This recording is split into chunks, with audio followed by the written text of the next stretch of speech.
তুমি এখানে আবার ব্যাগ নিয়ে আইছো, ঘটনা কি? আমি চলে আসছি। কিন্তু কেন? তুমি বলেছিলে না আমি বড় লোকের মেয়ে বলে তোমাদের সাথে মানিয়ে চলতে পারবো না? ঠিকই তো কই। আর তোমার সাথে আমার কখনোই বিয়ে করা সম্ভব না। তুমি কে গো মা?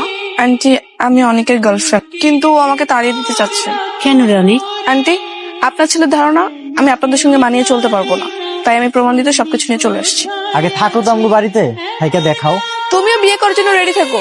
আমি না কিছুতেই ভেবে পাচ্ছি না যে তুমি কি করে ওকে যেতে দিলে। তুমি একদম টেনশন করো না, 2 দিন পরে আবার ফিরে আসবে, কারণ তোমার মেয়ে যেখানে গেছে ওখানে থাকতে পারবে। কবিতা, কি ব্যাপার? কথা কি কানে যাইতেছে না? কি হয়েছে তো এত চেঁচাইতেছিস কেন? তোমার তো ডাকি নাই, ডাকছে বড় লোকের মায়ের ডাকে। কি ব্যাপার এনে দাঁড়ায় আছো কেন?